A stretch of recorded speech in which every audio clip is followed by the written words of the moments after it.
This is part 2 of the journey of my daughter's acute recovery after her cardiac arrest. If you haven't yet seen part 1, then I will link it down below. I definitely recommend that you watch that one first. And in that video, the AdSense are all being donated to the Grand Appeal, which is a charity that is close to our hearts. So definitely check that one out first. Again, I'm just going to put a little bit of emphasis on the trigger warning at the start of this video. I am talking about a traumatic event. I am talking about a traumatic experience, and I am describing my daughter's experience in the intensive care. So you could probably imagine the kind of things that went on. That might be distressing or upsetting for some people, so if that is the case, then just click off this video now. So we arrived at Bristol, me and my husband. Again, if you haven't watched the last video, then me and my husband were travelling to Bristol after my daughter had been airlifted there. We arrived, I'm not sure exactly on the time, but I think it was around 8:30, 9 o'clock in the evening. We had had a phone call about an hour prior just to say that Avery had landed, she'd been settled into the intensive care and she was stable. If you've not been to Bristol City Centre, then you won't know, but it is quite difficult to park, especially around the hospital. Usually a lot of the parking spaces are taken, so we had to park a little bit further back, and it was up a hill. Luckily it was downhill to get to the hospital. Obviously me and my husband were rushing, and as we were traveling to the hospital, walking to the hospital and then climbing the stairs to get to the intensive care, it really started to hit me that I was only 3 days postpartum. My body was still weak. I still felt very off, very strange, and I remember having to tell my husband that I needed to slow down because I just couldn't keep up. We found the Paediatric Intensive Care Unit and we were buzzed in, and I think me and my husband were taken aback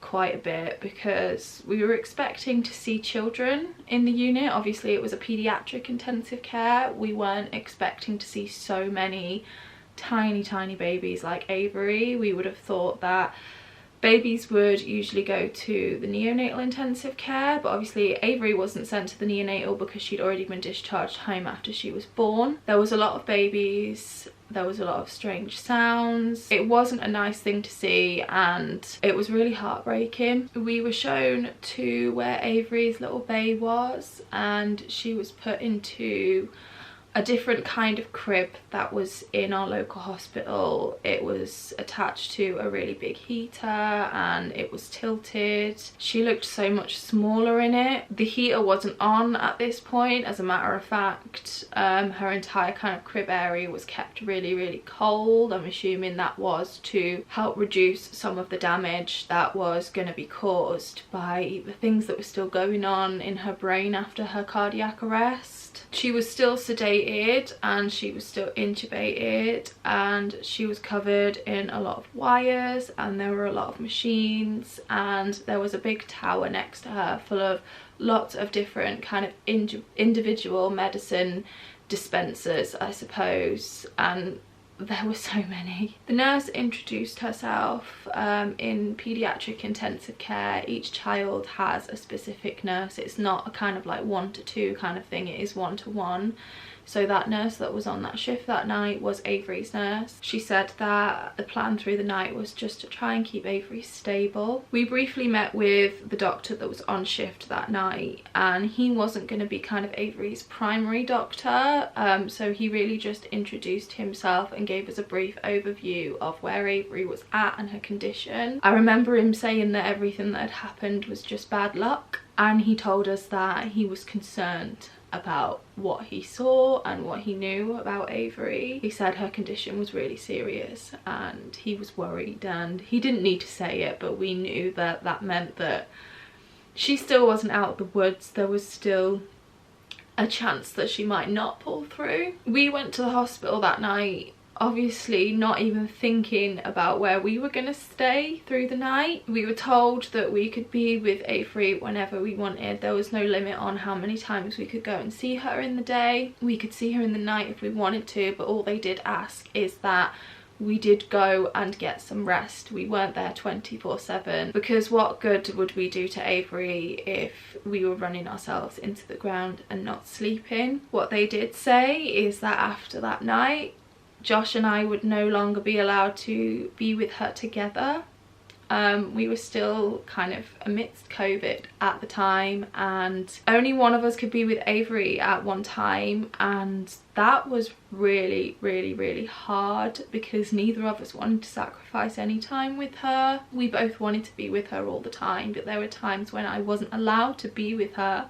There were times when Josh wasn't allowed to be with her, and when that's your child and your child is in that condition, that was really hard. We were given a parents' room upstairs in the hospital for the night. I was shown where the breast pumps were and where the fridges were, where I would store my milk, and I was kind of shown how to label them and everything. We were shown to the parents' kitchen kind of within the paediatric intensive care, because you weren't allowed to eat on the unit, which kind of makes sense because they needed to keep it as clean and sterile as possible. And then we were given our key for our parents' room. So we said goodnight to Avery and we asked the nurse to be contacted if there were any changes. Of course they said they would, and we headed upstairs. By the time we actually got into bed, it must have been around 1 in the morning. I woke up before Josh the next morning. I woke up at around 6 AM and obviously I just wanted to get to Avery straight away. I expressed first because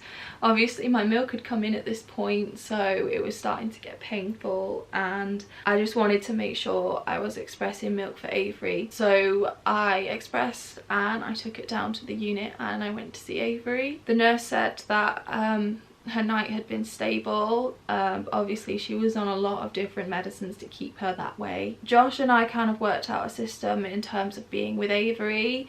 I would spend a couple of hours with her and then he would spend a couple of hours with her, and then we would just keep swapping so that she wasn't really alone at any point in the day. I mean, she was never alone, but one of us was always with her. And I know Josh must have felt the same way I did, but it was just absolutely heart-wrenching knowing that I couldn't be with my newborn baby half of the time. That day we had our first kind of big meeting, and that was with the nurse looking after Avery that day. It was with the doctor who was her primary doctor at the time. They did kind of change every week or so he wouldn't have always been her primary doctor, but he was for that week. And I think there was a couple of other professionals, I can't remember exactly who. I went into that meeting expecting them to give us a recovery plan. What the plan was to get Avery better, but what the doctor actually said to us was that Avery's blood pressure was low. They were having a hard time trying to get it to stabilize. She was needing a heavy amount of medication to get it to stabilize, and he was really concerned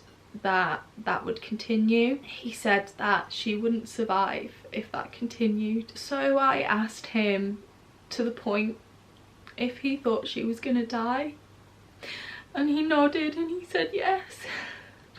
He told us that he thought she was gonna die. That kind of felt like the cardiac arrest all over again, because at that point I really thought we were through the worst of it. Once Josh and I had kind of pulled ourselves together a little bit, I asked that both he and I be allowed to stay with Avery, because it just didn't seem right that he had essentially given our daughter a death sentence and one of us would have to sacrifice time with her. It didn't seem right if she only had a little bit of time left on the earth and we couldn't be with her for it. And he agreed and he let us both stay. So after the meeting we went straight to Avery and we just talked to her and promised her things if she would get better, and told her that she was going to be okay and that we were here for her. We told her how brave and how strong she was. It kind of just felt like I was trying to say all the things that I wanted to say to her before she left us. That first day seemed to go on forever, and it kind of felt like so much happened in that one day. The nurse that was looking after Avery that day told us that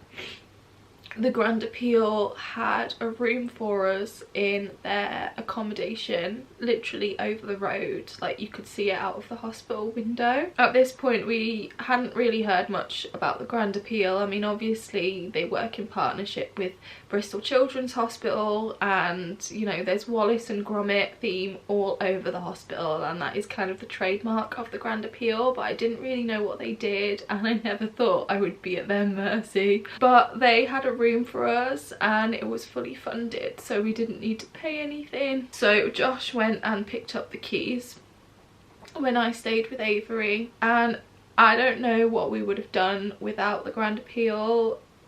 I'll be honest, we probably either would have ended up sleeping at Avery's bedside or sleeping in the car. The room we were given was nice, it was cozy, it was warm, it had an ensuite bathroom, and on each floor there was a parent kitchen for the floor to share, and they had cupboards that had locks on them, so Josh and I could actually go and get food and store it there, just so that we weren't relying on vending machines, because we didn't know at that point how long we were going to be there. And it was just a lot of things that we hadn't thought about, we hadn't had the energy to think about, that they'd just taken care of. And it really felt like just a little bit of saving grace in a really horrible situation. The next day or so were more or less the same. It just kind of felt like we were stuck in a nightmare limbo. We still didn't know if Avery would come through. We spent a couple of days still thinking that Avery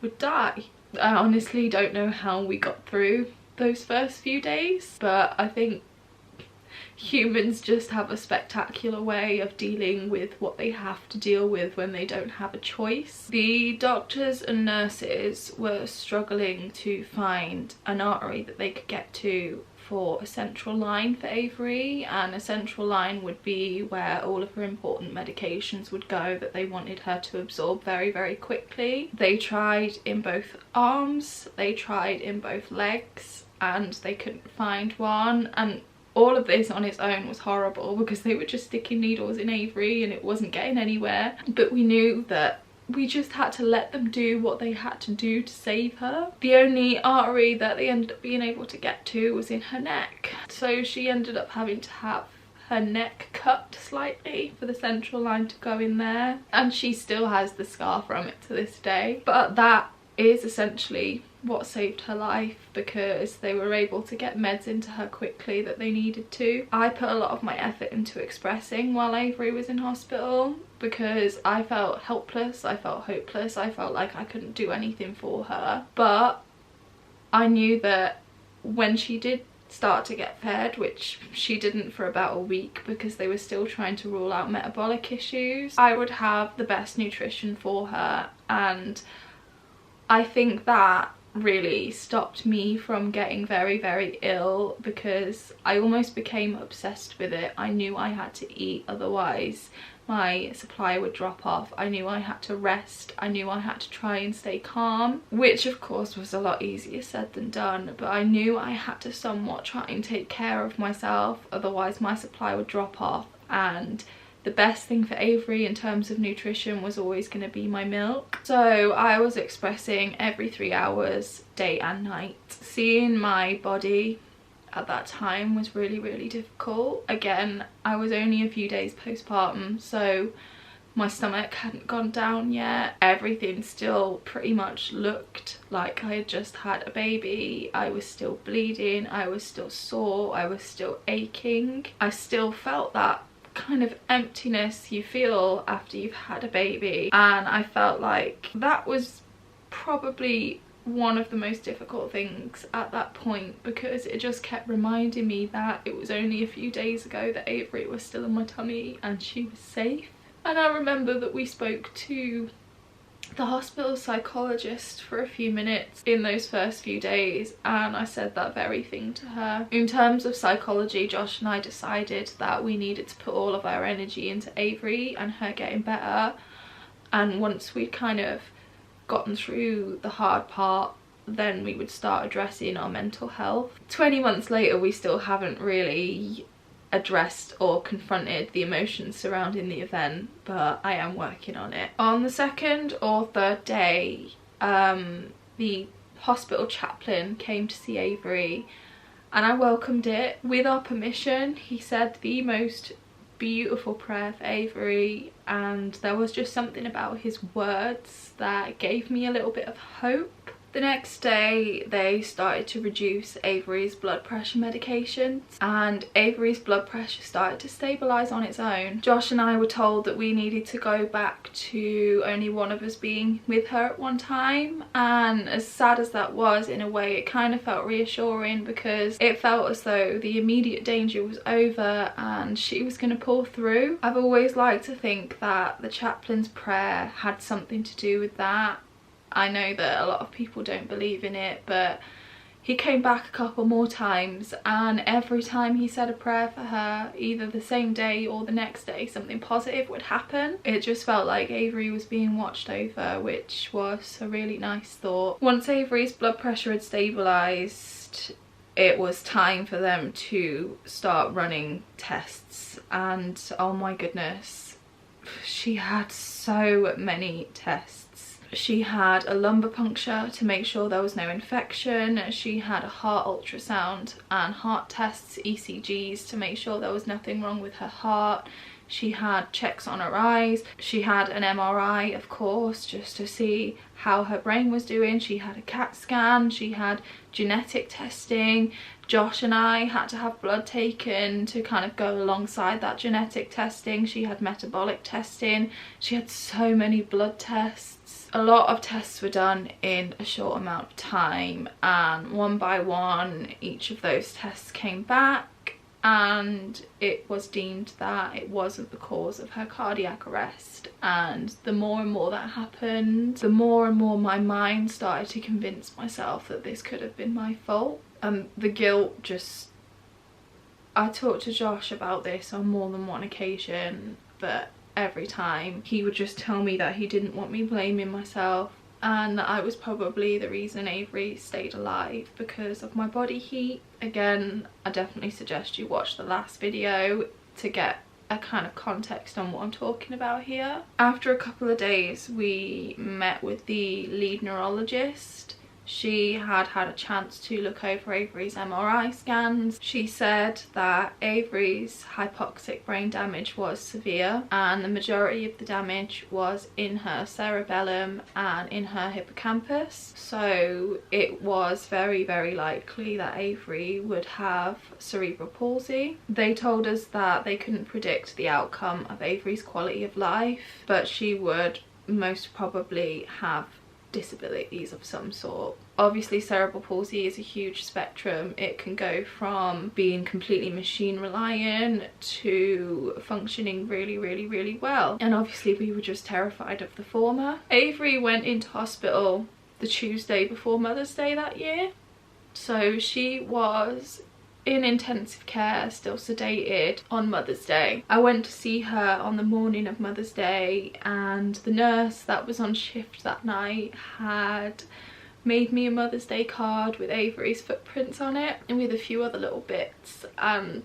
that meant so much to me at that point because I didn't feel like celebrating Mother's Day. Two of my children I couldn't be with, and the other one was lying in a hospital bed fighting for her life, but just that little gesture just meant so much. And then my mum actually brought my boys all the way from home. Home was 3 hours away to see me for Mother's Day. Not for very long, just a couple of hours, because it was a lot of travel for the boys, but it just meant the boys got to see me because I just up and left in the night, and my mum had to kind of explain what was going on in a child-friendly way. And it was really nice to see my mum as well, because obviously aside from Josh, she is my other support system. She is my other rock, and it was hard not to have her there through this entire thing. That one day, that Sunday, it kind of just felt for an hour or two that things were a little bit more normal. I got to be with my boys for a little while, I got to be with my mum, but too soon it was time for them to go, and I said goodbye to them for I didn't know how long at that point, and went back to Avery. Again, because of COVID, the boys were not allowed to see Avery, my mum was not allowed to see Avery. Mother's Day was also the first day I got to hold Avery since her cardiac arrest.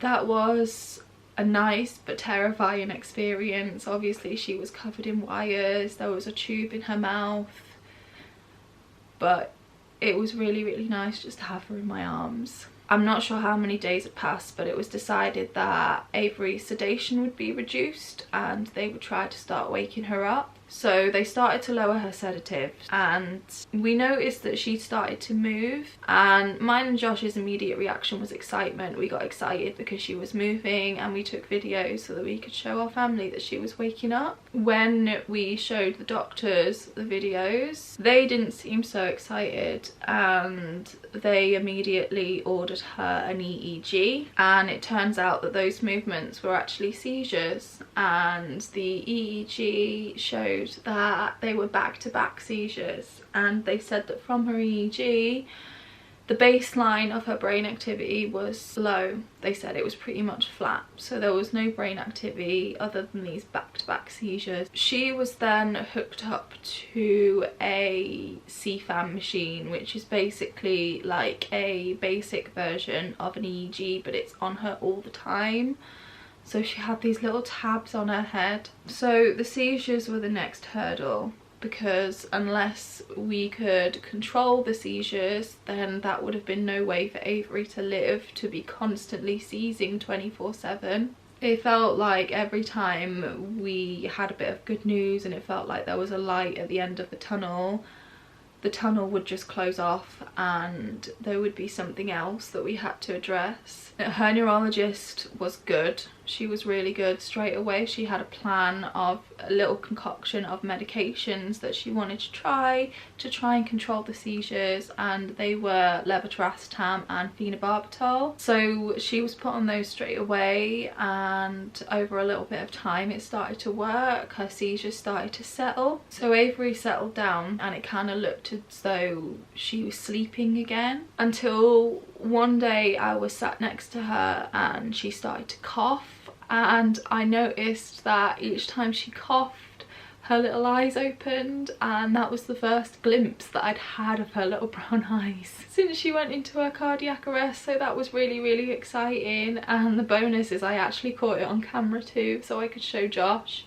One morning at around 6 in the morning we got a phone call from the nurse who was with Avery, and she said that Avery had woken up. So naturally we both rushed out of bed and we bickered for a short amount of time on who was going to get to go and see her first. When I saw her lying there with her little eyes open, it was such a relief because she was awake, and I know it doesn't seem like a lot, but after the week we'd gone through, it was everything. She looked very dazed. She looked like she was on a lot of medications, which at that point she still was. The sedatives were probably still wearing off. A couple more days passed and the seizures were being controlled with the medications, and she started to push back on her ventilator, so she was trying to breathe on her own. So the doctors decided that it was time to try and extubate her. We were warned that it might not work. They might take the tube out and then immediately have to put it back in. They said it would all depend on her oxygen levels. Josh and I had seen her breathing on her own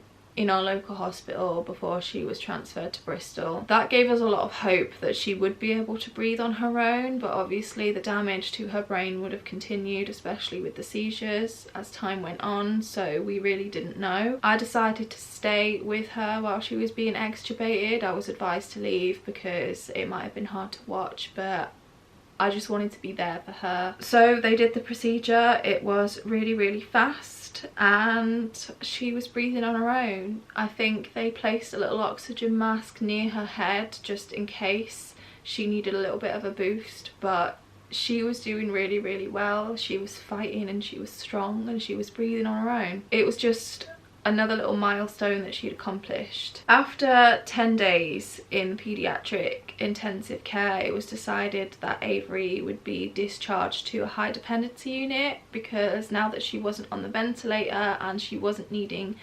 medications to essentially keep her alive as such. She didn't need intensive care anymore. That day was the first day I put a little bow in her hair. I put a beautiful little baby grow on her because she was no longer covered in so many tubes, so I could actually get clothes on her. I think that might be where my bow obsession began. Honestly, it almost felt like we were royalty when we were wheeling her out of intensive care and onto HDU. As sad as it is, not every child makes it out of intensive care, so we were just blessed and lucky, and again it just felt like Avery had someone watching over her. In HDU she was in her own room and there was a pull-out bed, so I was finally allowed to sleep in the room with her. Josh was still allowed to stay in the room in our accommodation, but I stayed with her then. I stayed in her room with her until she was actually eventually discharged from hospital. The central line was removed from her neck because she no longer needed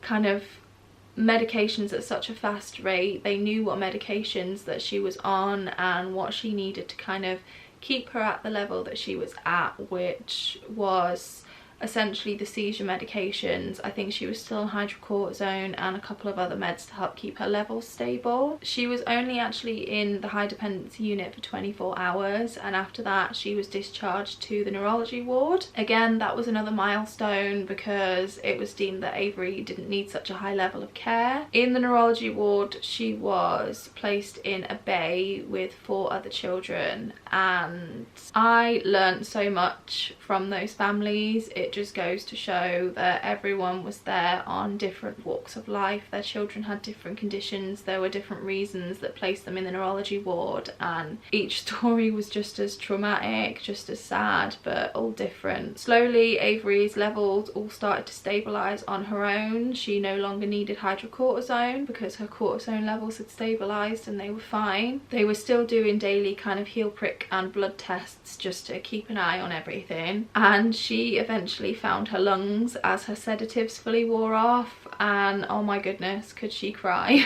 But I don't think I'd ever wanted to hear a baby cry more. After about 3 weeks in Bristol, it got to the point where we asked the doctors if she could be receiving the same level of care in our local hospital. We'd been away from the boys for what felt like a very long time. We really wanted to get back to them. We wanted to get back to where we lived, our family, our support. So we had an MDT meeting, and that was with the neurologist who is actually Avery's neurologist now, and a few other doctors from Bristol, and then there were a few professionals from our local hospital who had video called in as well, and everyone was in agreement that Avery should be allowed to be transferred to our local hospital, which felt like a victory because we had to kind of nag the doctors for a few days about that, and we knew that Easter was coming up, which meant there would be no chance of Avery being transferred over those 4 days because of bank holidays, and she ended up being transferred on the Thursday before Good Friday. So we were back home, not back home, but we were back where we lived over Easter, which was really, really nice. There's a lot of things that I probably missed out from this story. I know there's a lot of little side tangents and side stories I could go off into, but I just don't want to make this video too long. I'm not gonna lie, this video and part 1 were really difficult to film. Part 1 especially, I feel like I managed to hold it together a little bit more in this one, but I'm kind of ready to be finished with them now. I don't love revisiting Avery's event. I don't love revisiting Avery's time in the hospital.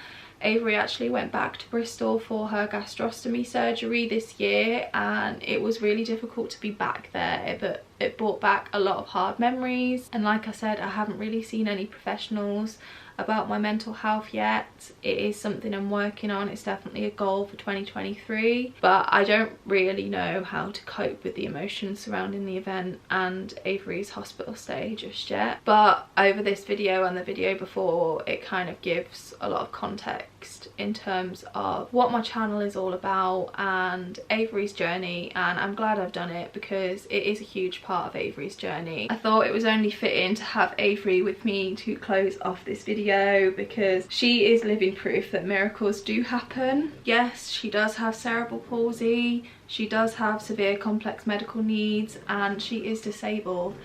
But she's here, she is still with us, and she is a happy little girlie. She brings so much joy to our lives every single day. And she really is the bravest and strongest person I know and will ever know in my lifetime. So thank you for watching, thank you for taking the time to listen to her story. Like I said in the last video, please keep any comments kind and respectful, and with that said, I will see you guys in another normal vlog in a few days. Bye guys.